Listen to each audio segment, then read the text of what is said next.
afternoon, everyone, and thank you for joining us for this panel session about automation and technology in restaurants. My name is Jung. I am an assistant professor at Boston University of Hospitality Administration, also known as SHA, and will be the moderator for today's discussion. As we all know, the recent pandemic has made a significant change to the restaurant industry, where the majority of states are still closed for dining out and only allow delivery. Unfortunately, predictions show that 25 to 35% of all US restaurants will struggle to survive the pandemic, which raises the question to alternative methods such as automation systems and new technology that can help restaurant businesses owners get, which is our main topic for today. Today we have very special panel members who are owners and professionals across all different states and various restaurant segments. I cannot tell you how appreciated I am for all panel members for taking the time to provide insights and opinions for this panel session, despite the busy schedules they have preparing to reopen. So without further ado, I would like to start with the introductions of our panel members. Today we have Anthony Valletta. If you could give a quick wave. He is the head of restaurants of Birdcall in the Gastamo Group, which is a creative quick service restaurant with tech concepts based in Denver, Colorado. We have George Paul with us today. George, if you can give a quick wave. He is a successful owner of Paul Restaurants, which has 7 restaurants in upscale and fine dining, and also owns one of the top butcher shops in Long Island, New York. We also have Kealoha Pomerantz. Kealoha, if you can give a quick wave. She is a successful project specialist at Real Food Consulting, which is a leading consulting firm that specializes in full-service hospitality strategies and design. And last but not least, we have Samantha DuVall. Samantha, if you can give a quick wave.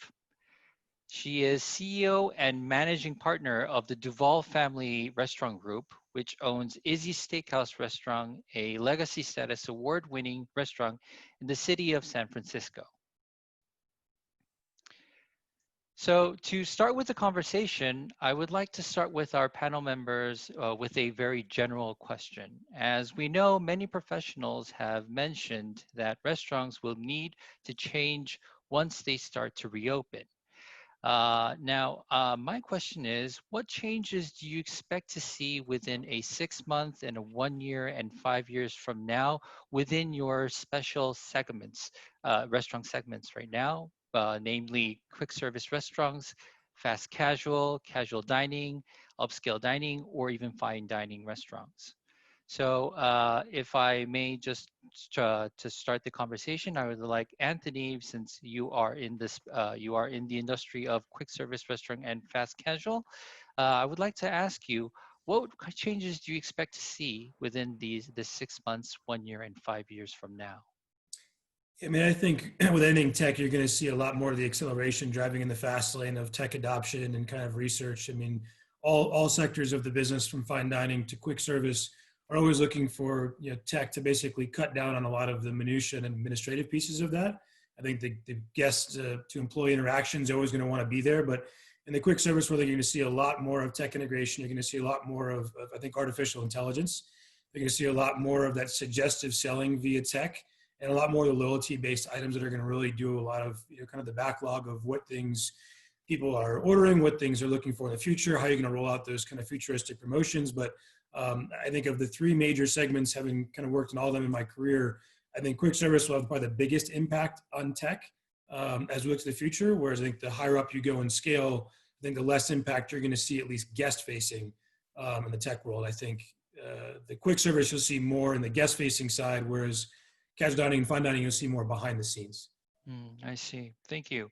Yes, I completely agree that the more focus that we are on right now is to kind of create more value through our technologies that we have here today, then rather than trying to cut costs or even try to cut labor costs, because that's more in terms of our service, which is a very important part that we will be discussing in our further questions. Thank you, Anthony. Then I would like to now go to Samantha. What changes do you see within your restaurant segment within the 6 year or 1 year or even from 5 years from now?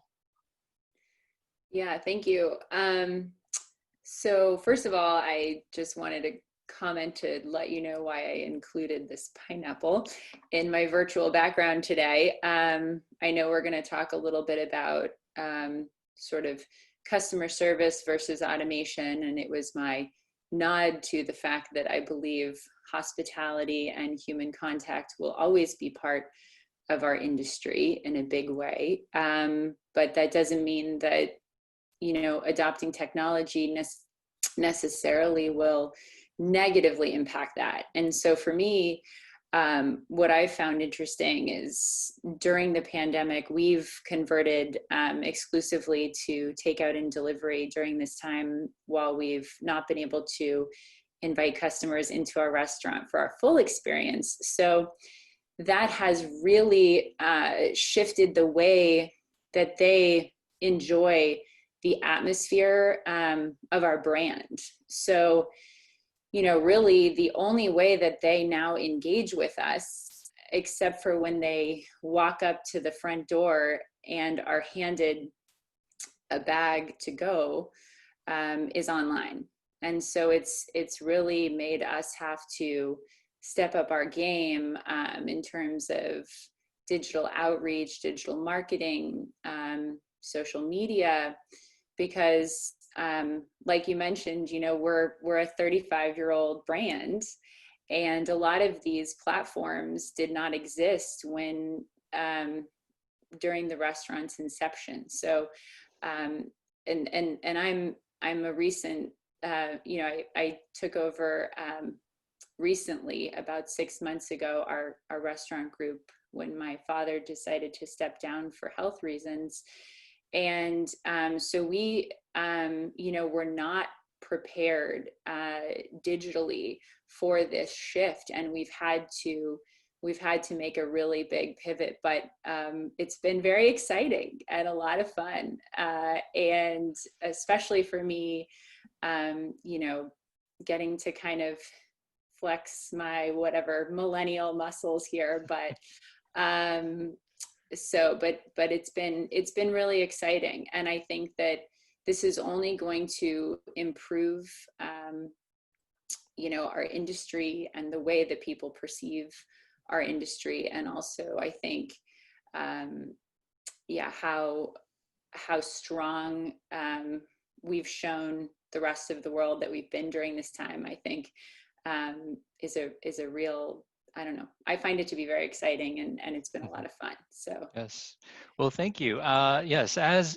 Samantha has mentioned, yes, we have been changed. The paradigm of the restaurant has been changed to be more related to delivery, and because of that, a lot of delivery platforms have been used by the restaurants, which we will also be discussing in the following questions. And as Samantha has mentioned, yes, I do agree that there will be a lot of changes that will be implemented related to technology within our restaurants in the near future. Thank you. Okay, so now I would like to change a little bit in terms of the view of in terms of a consultant who has actually opened several restaurants and give advices to new restaurants. So Kealoha, what kind of changes do you expect to see within a 6 month, 1 year, and 5 years from now? And since you've actually go through all different types of segments, I would like to ask you what kind of differences you see between those segments in terms of the changes. I definitely agree with everything that Anthony and Samantha are saying. I think for the very short term, a lot of technology or emphasis will be placed on safety and sanitation, right? How can we automate things that perhaps leave some room for human error, and how can we then communicate that in some way that's still appealing, I guess. Usually, sanitation, we try to keep a secret. Usually it's just expected, but I think there's a lot to be done in that space and communicated. And then I think, definitely, as Anthony was mentioning, a lot of back office automation and a lot of technology will be developed there. It already existed, but I think it'll become more cost effective and more designed specifically for this industry. A lot of things were just inherited from, other segments or sectors and tried to get sold to the restaurant industry. They weren't a good fit. So I hope that there's more specific emphasis on, things that actually help our industry. But to Samantha's point, I think it's really interesting to see how many brands are resisting this change and are creating an experience that is not seamless for the end user. And in this day and age, it's really hard to have any barriers to entry because I think people will just go on to the next build, but it's easy to break down, right? So if I'm a guest at home and if something's hard or confusing, rarely am I going to go further. So I think definitely having the chatbot or the easy ordering or integrations on your website, having everything be super seamless, goes across all industries. Definitely, fine dining, you're probably more human specific. But I think, and we spoke about this with Mr. Pohl last week in preparation, it goes hand in hand with humans, right? This isn't a one or the other. I don't see it as a mutually exclusive thing. So our clients are all over the map. We have people who don't even know what, really technology would be. And we have people who are, looking at automated lockers. So I think that's going to stay this full spectrum. I don't think we're going to see all of a sudden that everyone goes, I see. to the technology front. I see. Yes. That's actually a very great point. It's actually very true that not all segments or even not everyone would be very enthusiastic about having new technology implemented, which is some sort of which is very important to know, since it doesn't fit. It's not a one size fit all. So yes, thank you very much. All right, so last but not least, George, I know that you have been working in the industry the longest right now. I'm pretty sure you've seen it all, but I mean, this new pandemic has actually did change the industry a lot. And I was wondering, what do you think that will change within 6 months, 1 year, and 5 years within your segment in terms of the upscale dining or even fine dining restaurants? First of all, I agree with Anthony that anything that helps the back of the house as far as the inventories and time spent getting your numbers is wonderful and is great. But as far as the front of the house, and I think Samantha said it as well, people want to have a human experience. This whole takeout thing was okay, but it wasn't a wonderful thing. It wasn't a great experience. Even in our restaurants, we don't use the technology of the different people that can deliver the food to you. We had people come to our restaurants. I don't want to rely on somebody else getting the food to you in time, something happening to it. It's the fine dining and the better restaurant experience, I think, is actually going to stay the same in the next 6 months to a year. I don't think the pandemic has anything to do with it other than people are biting at the bit, trying to get out. We're going to be opening up Wednesday outside at a few of our restaurants. And we're getting bombarded with calls. People, they can't wait. I don't think they're even caring about masks and this and that, even though we have to do that, of course, with what's going on. And I think that's also going to force in our area where people are going to, where the governor's going to have to allow people to dine inside as well. I think people want to go out. People want to have social interaction. People want to have social experiences.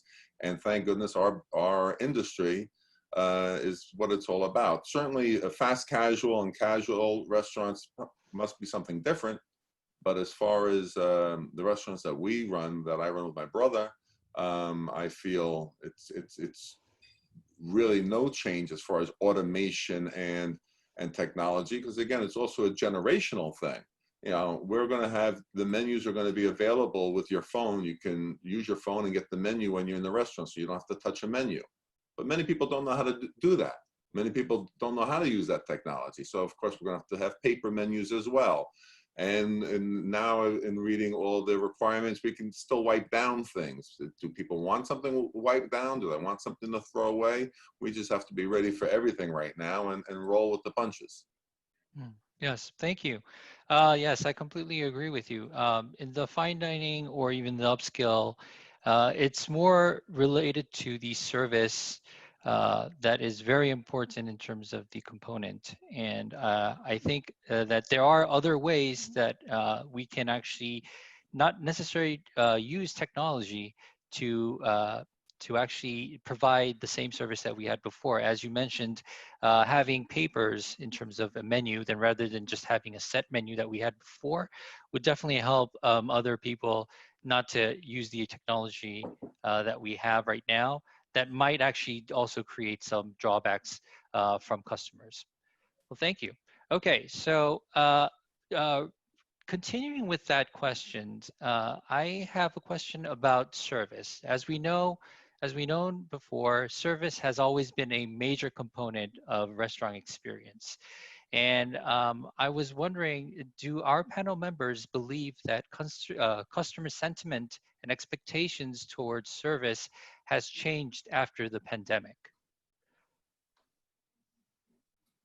So I would like to start with, yes. So we would want to know, I would like to ask the panel members whether they believe that consumer sentiment or expectations towards service has changed due to the pandemic.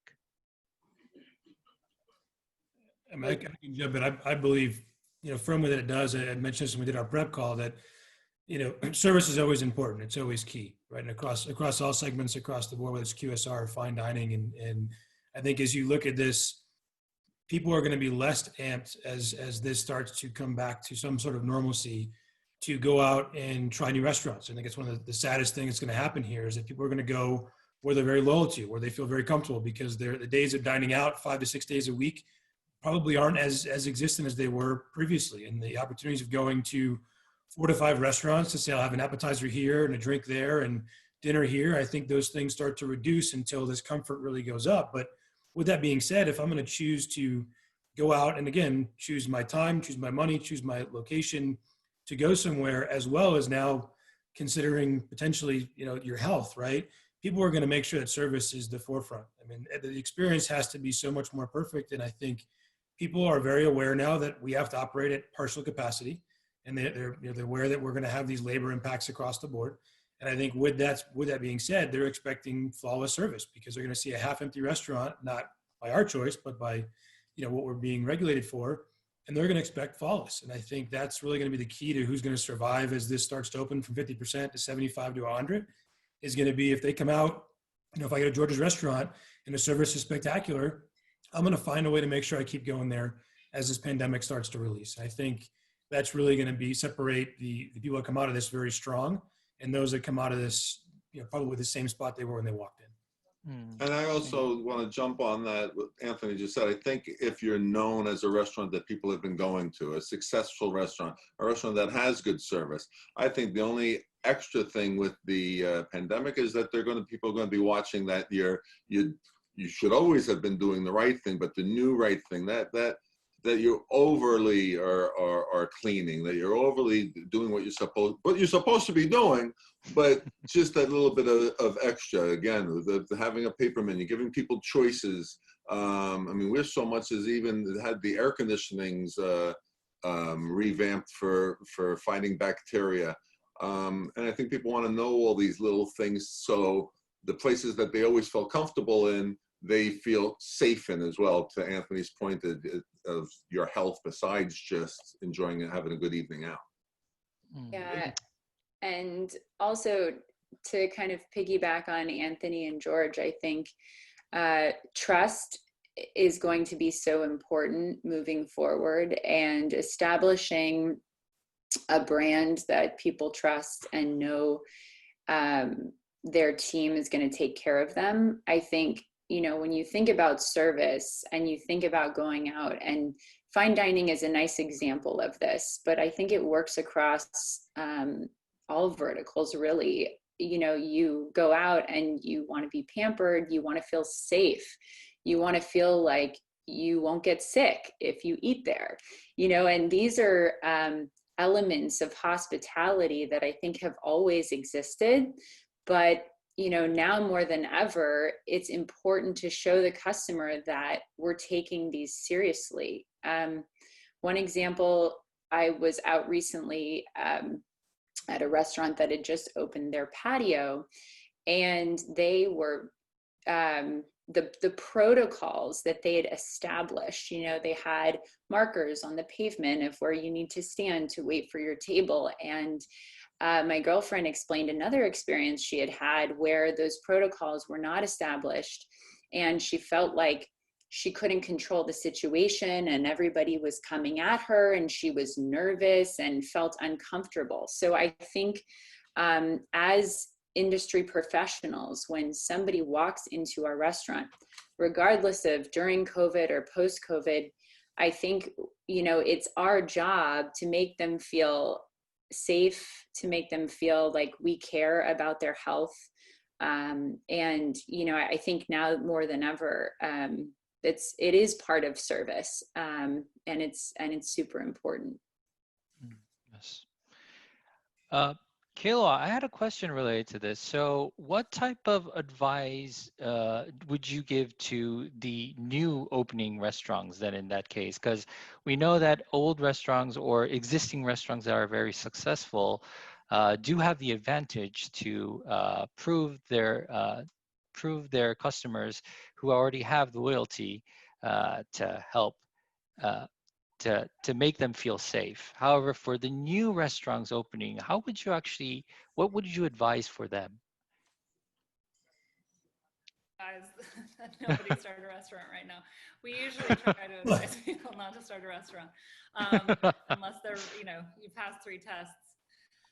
I think, you know, hospitality is something that we've been talking about a lot, right? As the guest experience becomes more and more important. This was far before COVID, right? People really know a lot more about this industry than they ever have. This definitely magnified that. People know, they feel like they're part of the restaurant. They feel like they know the staff. It's become this very interesting thing for the average consumer. So for us, hospitality is never something that can differentiate you. That's just something that, I think, to what's already been said, that's like entry level, right? You can have the best service in the world, but it's not enough. So we always try to advise anyone who wants to start something that they're differentiated in a different way, right? That hospitality is just like base level. I think, you know, consumer sentiment, it's an interesting thing to think about. I think that there will be people who, you know, Samantha's friend is someone who's cognizant, but I think there are going to be people who are rushing back to restaurants in large groups and don't feel concerned. And then there are going to be the nuts who stay home for another 3 years, right? And we're going to have this full spectrum of people. So I think it's trying to remain authentic to who you were or who your brand is, you know, with still following protocol. So I think, you know, not making exaggerated service changes that make people like, there's comfort, and then there's almost like, wow, they're taking it so seriously that now it's all about the cleanliness. I forgot even that this is like a fun experience. So it's finding the balance. But 1,000,000% existing restaurants have a leg up, especially those that are beloved. You know, it's very challenging to start something right now unless you have a tremendous amount of experience or you're already a brand and you want to pivot a little bit. So yeah, I see. my advice is wait a little. I see. Thank you. Leora, I almost forgot to tell you, we have Professor Leora Lance here today, who will be checking the questions in the chat. I would like to encourage all attendees to ask questions for our guest on the chat. and we will get to them based on the topic. And And Sean, that's why I'm Yes. interjecting, if that's okay, because there are a Mhm. couple of questions in the chat. One, Yes. I'd like to bring them up now as we go through the conversation. And this question, actually, I believe Anthony or George may have alluded to this, but one of our questions here says, as our governmental leadership is reducing the capacities inside of our restaurants, is this sustainable without increasing the cost of the dining experience? So I'm wondering if someone can take that question from our Anthony, you want this one? We had talked about this at the prep call. I mean, I think one of the biggest things, and George and I kind of on the same page about this, that, you know, the experience in the restaurant, the front of house, you can't take those things away. That like George mentioned earlier, we talked about that person-to-person hospitality is what makes our business great. It's what creates memories and creates loyalty. But I think we're going to see a lot of the cost reduction to offset what you're going to see in the restaurants is going to be on a corporate scale. You're going to see a lot more IT infrastructures coming in and systems coming in to reduce corporate overhead. You're going to see some real estate reduction in overhead because some of these bigger companies are going to start to scale down, realizing that, you know, productivity working from home has actually gone up. So I do not see I think it's sustainable. Obviously, it's going to be a challenge. We have to get creative, but I do not see that being passed along to the guest. I don't see that being changing to the front of house by reducing the amount of people you're going to have on. I see it getting more creative behind the scenes in ways that you're going to reduce that, because to provide great food and great service, you need great people. And that's just the ultimate thing you can't sacrifice. I think the question is also asking, you know, how long can you sustain serving less people and paying a full rent? But we've been doing it so far. We've had to make our deals with banks and make our deals with landlords for the takeout part of the business. Now that we're opening up partially with outside dining, I think we all feel that not far behind, you're going to be able to sit inside as well. Here in Long Island, they haven't said that you have to limit your capacity. They just said that you have to have 6 feet between the seats and the people. And with our outside area, we have the capacity to do the same amount of people by spreading it out. Inside's going to be a challenge. And for how long? I think we're going to have to wait and see. I think And Sean, oh, sorry, Samantha. Just to kind of piggyback too on what both George and Anthony are saying, I think we also have to kind of rethink our models a little bit as well. For us, you know, we now, I think, are going to have a significantly larger portion of our business coming from takeout and delivery, and also online catering platforms, things like Goldbelly, where you can ship to customers across the country, different online platforms that allow you to reach your customers and reach new customers, I guess. I don't know. I just think that, you know, this has been a big shift for our industry, and a lot of these verticals that certainly we've been pushing and exploring during COVID, I don't see going away. And so I think that, you know, we are certainly going to reevaluate the need for square footage if we were going to launch a new concept, which we don't plan on right now too.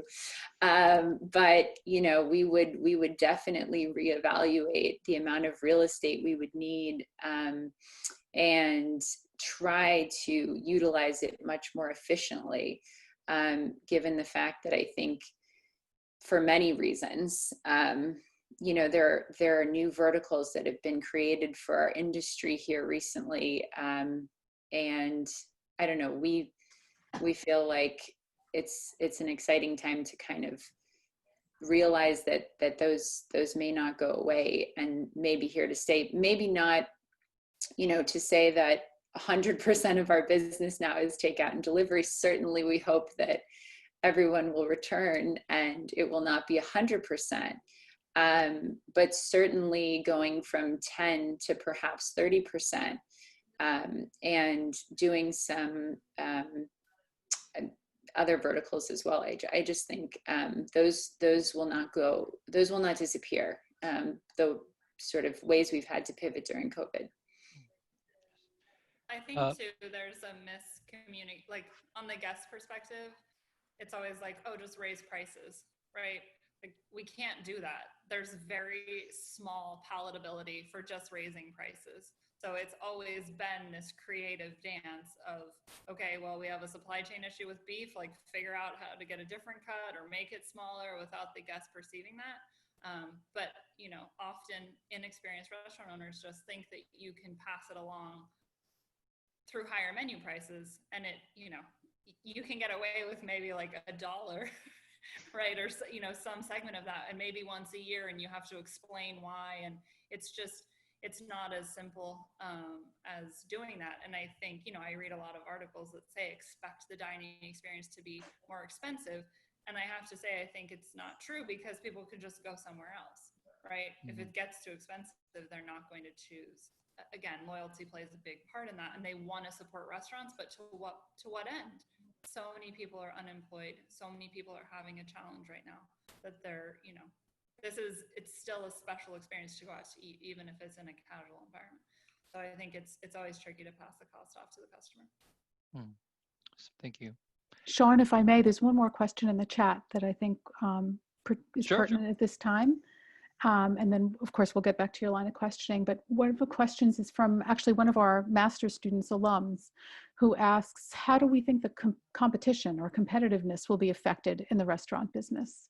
As we see, some smaller business restaurants may not be able to get through this pandemic. And those that might have recently opened or just opened before this time, how are they supposed to compete with the more established restaurants? So we touched on that just a little bit, but what do we see happening in the restaurant space from competition standpoint? Does anybody have any thoughts on that? I can jump in. I mean, I think it's, I hate to use this term because it's a terrible thing to say that it's happening, but it's a little bit of Darwinism that's happening in the industry right now. I mean, again, we have such an amazing industry and so many amazing people, and you hate to see, you know, some people that are working extremely hard to develop their first restaurant or their 10th restaurant, you know, not be in business, of course. It's a terrible thing. But I think it's what you're seeing is you're seeing the strong survive. You're seeing those that are willing to adapt, and those that were ahead of the curve and had that loyalty ahead of the game are the ones that are going to make it through this pretty strong. And I think as the new restaurants come in, this business was always competitive. I mean, that's one of the great parts about this, is that there's always someone else out there trying to do what you're doing, or you're trying to emulate what they're doing. And I think it just really continues to force creativity.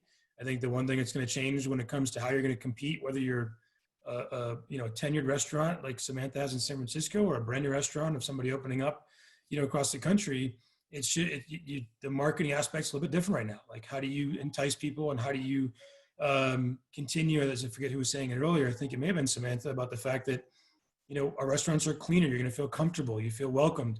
All those things are always crucial. So I think the competitive structure is never going to go away. I think it's going to be probably even stronger than it was before.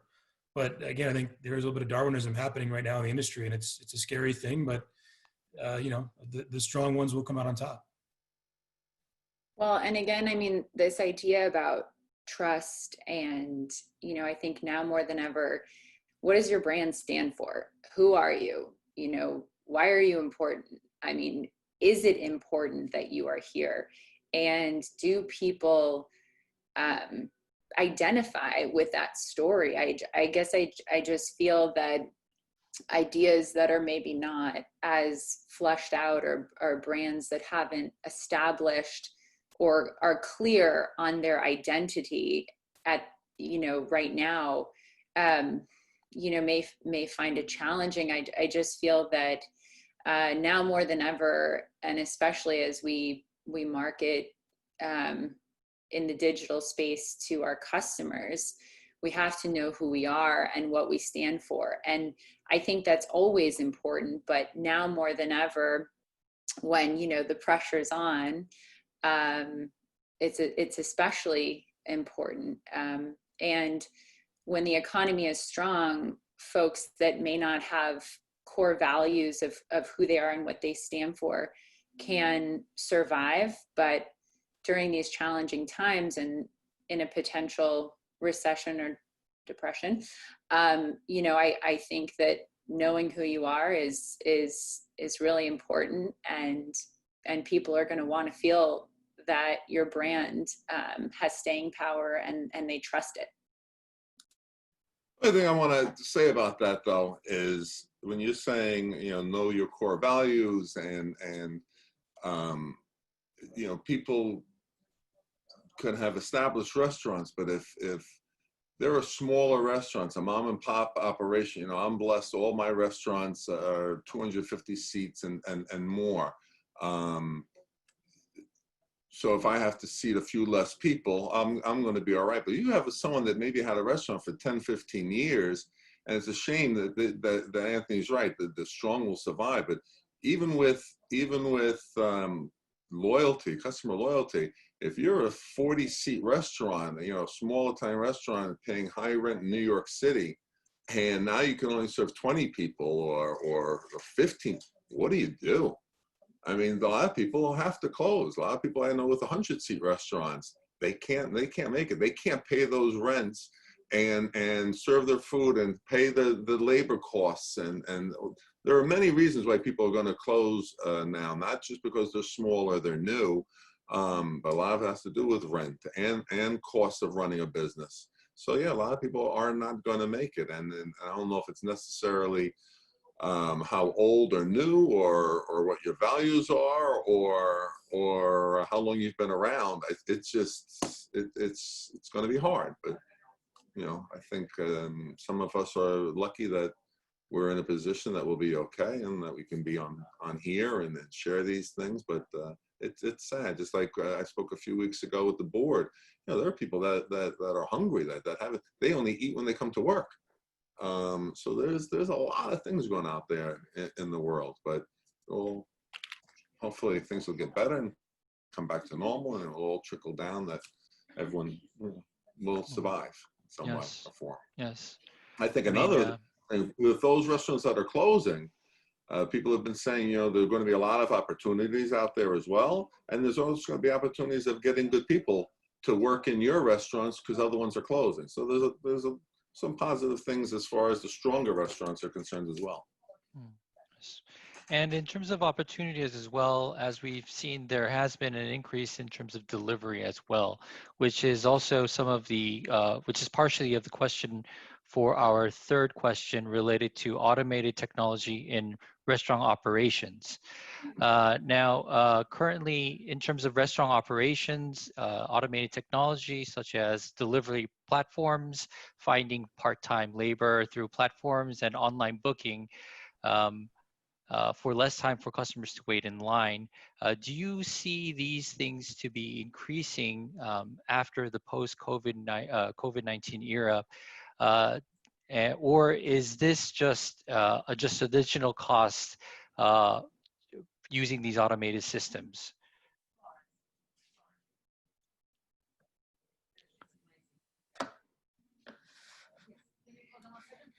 Yes. I'm happy to jump in and kick off again if you want. I think the big thing here, and we mentioned this as well, is all these things were already in play before COVID. Right? Restaurants are always looking for more efficient ways to do inventory management, to place orders. I think in a general standpoint, in the fine dining world and the casual dining world, you're trying to do things that aren't guest facing, right? You don't want to take away that piece. That's what makes our business great. But I think you're always looking for new tech and new ways to be able to make things efficient and gain more exposure into your market while reducing, the overhead. So I don't think any of it's going to that much of a different directive. I just think we're going to go in the fast lane. I think that was always something that was there, and it wasn't always necessarily a 911 priority to jump on top of that. I think now some of those things have gone into, we need to have this to be able to operate the way we did before from a front of house perspective and a culinary perspective. I think those things will always go there. I think what it has done is it's allowed the guest to embrace the use of technology in certain ways much faster than it would have happened organically before. I think the QSR field is used a lot in the tech world, obviously, of order suggesting and artificial intelligence, things like that, whereas everything else we'd organically use, right? In fine dining, use open table to build a guest data so that, when you come into dinner, I know what kind of Barolo you drink, right? But it was still organically done from building a guest profile behind the scenes. I think now guests are a little bit more in tune and willing to adapt tech at a higher scale and I think speed than they would before. But again, I don't know that's going to be, this is like the life-changing breaking moment that turns tech into the restaurant business. It was always there. I just think it's more prevalent and more talked about now because of COVID. I see. I think too, there are a lot of operators that said this is how we've always done it, and they didn't want to embrace these things, right? They're part of their brand, to Samantha's point, part of their identity was like the crotchety, whatever, old, we don't call us, just come, we don't take reservations. And like a few of those might survive, but I think it also forced operators to adopt tech. Again, it was already happening, it was accelerating, but now it's like, it's do or die, right? We have a 70-year-old business that's third generation. They never thought they would be doing, online ordering. Here they are, right? It was a very fast adoption period, and they did it, right? And they didn't die. They thought that would be the end of the brand. So I think it's just interesting to watch, certain people adopt much faster than they would have. Yes, and to that end, I think historically, I did some research on our target, I would say our market, which was predominantly 45 plus when I took over. And I've noticed a couple really interesting things about our market during COVID, which is that the 45 plus market has, to Anthony's point, really stepped up to adopt some of these new direct online ordering platforms and things that maybe, you never thought your mom and dad would do. They're now doing, ordering from Instacart, things like that.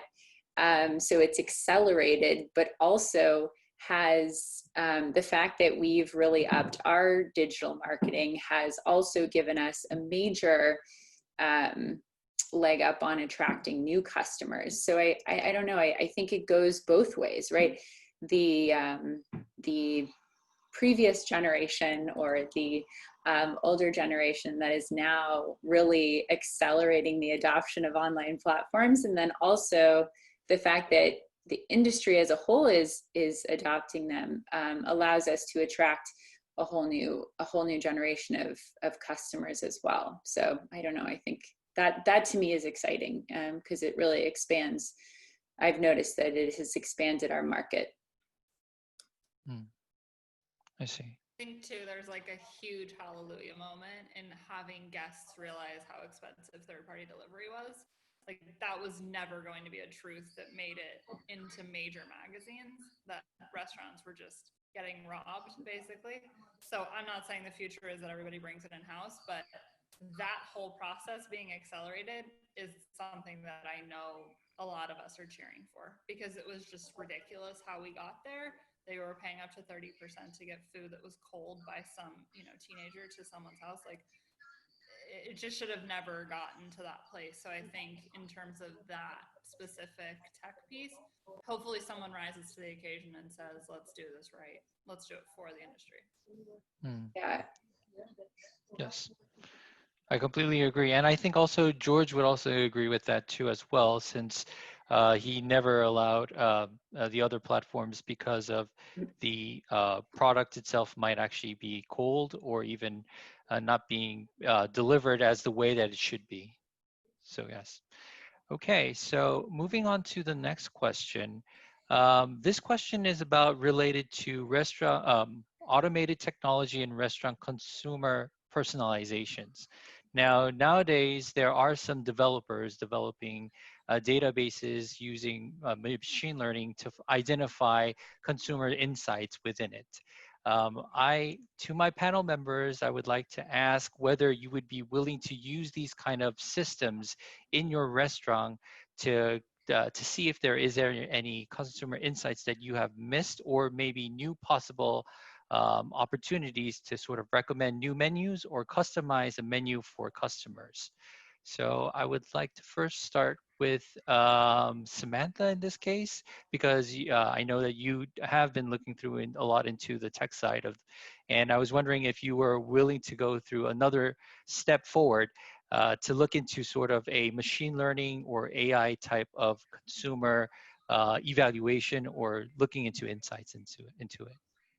Yeah. So, I mean, I think that just like every industry, right, as much technology that is available, we will use, and we're excited to use. And I think it will only be a matter of time, you know, if it's good technology, that the industry adopts it as a whole. I mean, examples like you wouldn't run a restaurant without a dishwasher, right? Like, you know, that was a new technology at one point in time, that is now widespread across the industry.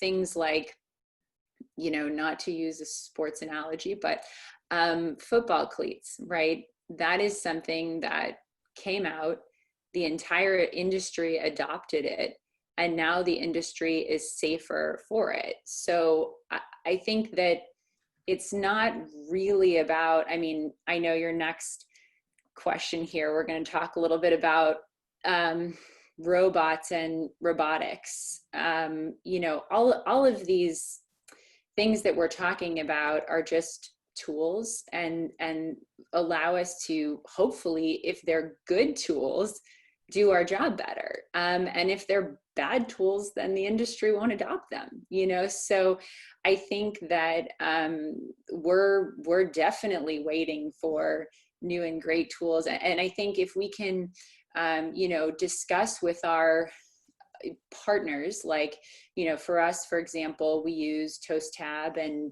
Bbot as an integrated overlay for our direct ordering platform, right? Just as an example, but there are many great ones that are being developed right now. And I think, you know, the industry is realizing we better pour some money into this and some time and focus, because, you know, to your guys' point earlier, everyone is ordering delivery, and it's now clear that, you know, I mean, nobody wants their food to show up cold. Not just the restaurateur that's running the restaurant, but once the customer realizes that this is not the restaurant's fault, it's the fault of the fact that there are no tools available to make this better.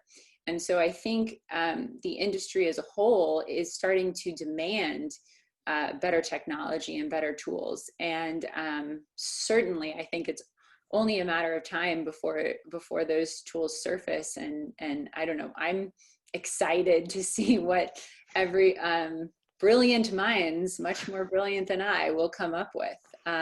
So yes. Did I answer your question? What was your question? Yes, that How it definitely will, does. so, but specifically to machine learning, I mean, just like anything, right? You know, whether it's, or artificial intelligence, these are all just, I mean, it's intelligence at the end of the day, right? Whether it's artificial or a human. And so, do we all want more intelligence? Absolutely. You know, do we want to use our data better? Of course. And so any tool that's available to us to be able to allow us to do that, I mean, you know, bring it on. I see. Yeah. Thank you. Yes. Kealoha, I actually had a question related to the consulting part. Is there any development or options that you guys are thinking of in terms of this type of machine learning or even AI type of personalization in terms of customer experience? I think it's exactly to Anthony's point. Like, we've all been doing this, right? Now a machine can do it, but any loyalty program or POS system, you know, is building you, to Samantha's point, better data, right? We work with a lot of private clubs, so we want to know everything about members. That needs to live somewhere. You know, I think in the QSR space, a lot of machine learning is just directly available to the consumer. And I think as you go up the sort of service ladder, you need a middle person, you need someone to interpret it. You know, again, I don't think it's like the future is widespread like biomarker. I know there are restaurants where you like send them a prick of your blood and it's like customized food. That's, I think, what people envision as AI.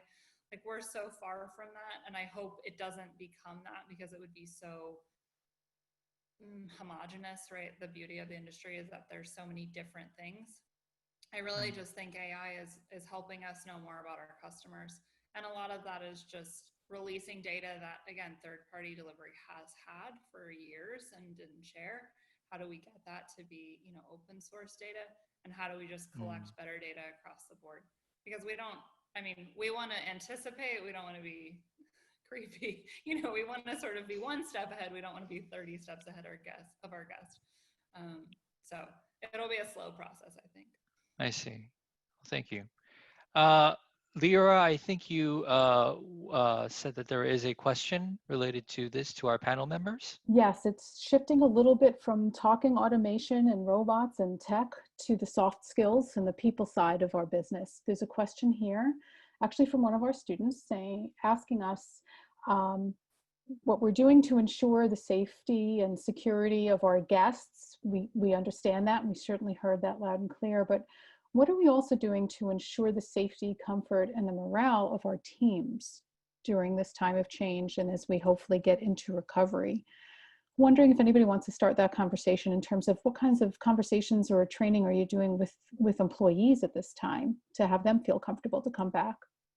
Anybody want to take that? I would love to take that. So, for us, my entire focus during COVID has been, how can I make my management team, who is, basically a frontline worker without the proper PPE, right? Like, you look at people working in a hospital and the amount of equipment that they're required to wear. Now I understand they're taking care of sick people, but during this pandemic, it was very unclear who was sick and who was healthy. And I had, even though they're really just handing somebody a bag, being on that front line is very stressful. And I just, in no way wanted to belittle that effort and that strength, because, how would we have run our restaurants otherwise without it? And so to me, it's paramount that we figure out how to make our team feel safe as we reopen. And actually, this is something that Leora and I spoke about before, but, we don't really plan to reopen right when the government says it's okay. I want to reopen when I think it's okay, and when I know that my team will be safe and healthy, because without them, I don't have a business. And so and of course everybody should do that. And maybe they're more organized than I am and have come up with a strategic plan long ago. But, for us, my goal is to really reopen when we feel like we're ready and when the team feels like it's safe. And we don't feel that way yet. So we're going to continue to run with our takeout and delivery model, and to start to do individually packaged office catering once all of the offices and WeWorks and things start to reopen, and do a number of other work on a number of other revenue models that we've come up with during this time. But to George's point, we're in San Francisco, and we're not as confined as in New York, but we don't have super high ceilings. We don't have a lot of outdoor space for people to sit in. So, we just want to make sure that the team feels comfortable and safe and is happy to work here and knows that we're going to take care of them in these rough times, but also, celebrate them when the market is good as well. So that's Sam, thanks. Yes. I don't know if anybody else, George, did you want to talk about employees? Any kind of conversations you've been having with your employees? The only thing, again, it's not a one size fits all. Again, Samantha's in San Francisco. My brother has a restaurant in New York City. I think at New York City, many restaurants are going to be able to open soon. They've decided they're not opening till September, because they don't the summertime is not good for them anyway. There's no theater, there's no hotels. So I think in major cities, there is no rush to open. Where I am in Long Island, like I said, we do have a lot more space out here. People live further away from each other, and they can't wait to get out.